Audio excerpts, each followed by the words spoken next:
Rich Dad Poor Dad. Having two dads offered me the choice of contrasting points of view.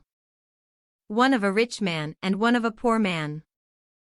I had two fathers, a rich one and a poor one. One was highly educated and intelligent.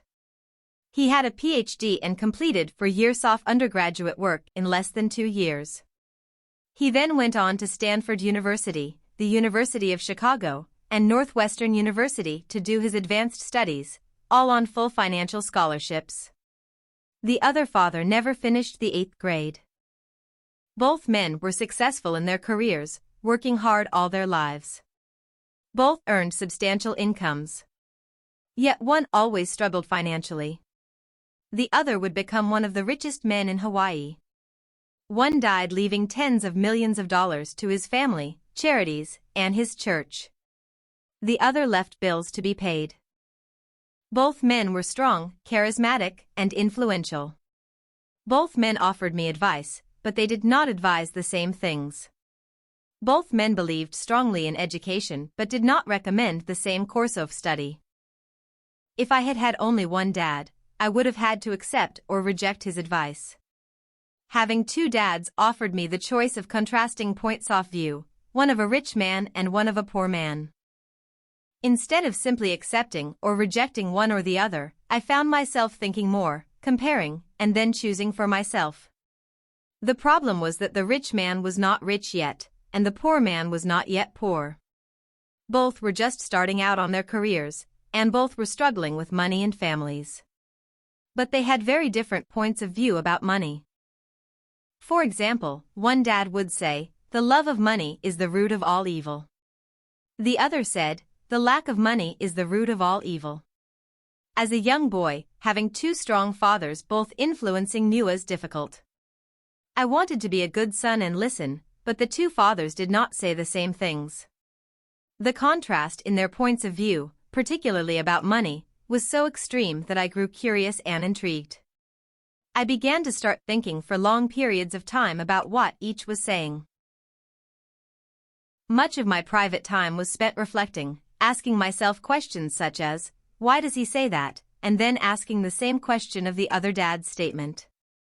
It would have been much easier to simply say, "Yeah, he's right. I agree with that." Or to simply reject the point of view by saying, "The old man doesn't know what he's talking about." Instead, having two dads whom I loved forced me to think and ultimately choose a way of thinking for myself. As a process, choosing for myself turned out to be much more valuable in the long run than simply accepting or rejecting a single point of view. One of the reasons the rich get richer, the poor get poorer, and the middle class struggle in debt is that the subject of money is taught at home, not in school. Most of us learn about money from our parents. So what can poor parents tell their children about money? They simply say, "Stay in school and study hard." The child may graduate with excellent grades, but with a poor person's financial programming and mindset. Sadly, money is not taught in schools. Schools focus on scholastic and professional skills, but not on financial skills. This explains how smart bankers, doctors, and accountants who earned excellent grades may struggle financially all of their lives. Our staggering national debt is due in large part to highly educated politicians and government officials making financial decisions with little or no training in the subject of money. Today, I often wonder what will soon happen when we have millions of people who need financial and medical assistance. They will be dependent upon their families or the government for financial support. What will happen when Medicare and Social Security run out of money? How will a nation survive if teaching children about money continues to be left to parents, most of whom will be, or already are, poor? Because I had two influential fathers, I learned from both of them. I had to think about each dad's advice, and in doing so, I gained valuable insight into the power and effect of one's thoughts in one's life. For example, one dad had a habit of saying, "I can't afford it." The other dad forbade those words to be used. He insisted I ask, "How can I afford it?" One is a statement, and the other is a question. One lets you off the hook, and the other forces you to think. My soon-to-be-rich dad would explain that by automatically saying the words "I can't afford it," your brain stops working.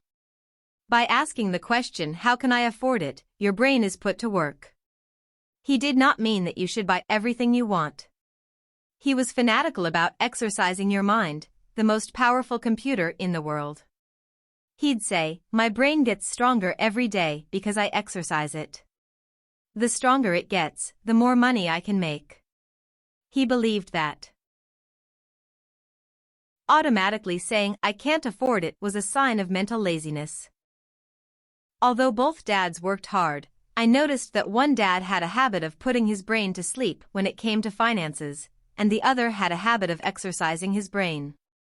The long-term result was that one dad grew stronger financially, and the other grew weaker.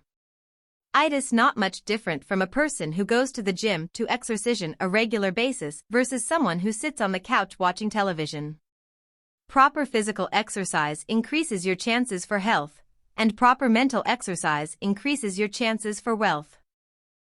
My two dads had opposing attitudes, and that affected the way they thought.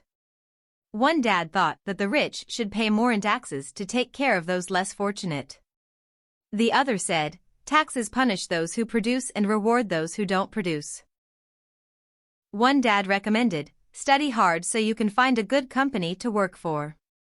The other recommended, "Study hard so you can find a good company to buy." One dad said, "The reason I'm not rich is that I have you kids." The other said, "The reason I must be rich is that I have you kids." One encouraged talking about money and business at the dinner table, while the other forbade the subject of money to be discussed over a meal. One said, "When it comes to money, play it safe. Don't take risks." The other said, "Learn to manage risk." One believed, "Our home is our largest investment and our greatest asset." The other believed, "My house is a liability, and if your house is your largest investment, you're in trouble." Both dads paid their bills on time, yet one paid his bills first while the other paid his bills last. One dad believed in a company or the government taking care of you and your needs. He was always concerned about pay raises, retirement plans, medical benefits, sick leave, vacation days, and other perks. He was impressed with two of his uncles who joined the military and earned a retirement and entitlement package for life after 20 years of active service. He loved the idea of medical benefits and PX privileges the military provided its retirees. He also loved the tenure system available through the university. The idea of job protection for life and job benefits seemed more important, at times, than the job. He would often say, "I've worked hard for the government, and I'm entitled to these benefits." The other believed in total financial self-reliance. He spoke out against the entitlement mentality and how it created weak and financially needy people. He was emphatic about being financially competent. One dad struggled to save a few dollars. The other created investments. One dad taught me how to write an impressive resume so I could find a good job. The other taught me how to write strong business and financial plans so I could create jobs. Being a product of two strong dads allowed me the luxury of observing the effects different thoughts have on one's life. I noticed that people really do shape their lives through their thoughts. For example, my poor dad always said, "I'll never be rich." And that prophecy became reality. My rich dad, on the other hand, always referred to himself as rich. He would say things like, "I'm a rich man, and rich people don't do this." Even when he was flat broke after a major financial setback, he continued to refer to himself as a rich man. He would cover himself by saying, "There is a difference between being poor and being broke. Broke is temporary. Poor is eternal." My poor dad would say, "I'm not interested in money, or money doesn't matter." My rich dad always said, "Money is power." The power of our thoughts may never be measured or appreciated, but it became obvious to me as a young boy that it was important to be aware of my thoughts and how I expressed myself. I noticed that my poor dad was poor, not because of the amount of money he earned, which was significant, but because of his thoughts and actions. As a young boy having two fathers, I became acutely aware of being careful about which thoughts I chose to adopt as my own. Should I listen to my rich dad or to my poor dad? Although both men had tremendous respect for education and learning, they disagreed about what they thought was important to learn. One wanted me to study hard, earn a degree, and get a good job to earn money. He wanted me to study to become a professional, an attorney or an accountant, and to go to business school for my MBA. The other encouraged me to study to be rich, to understand how money works, and to learn how to have it work for me. "I don't work for money," were words he would repeat over and over.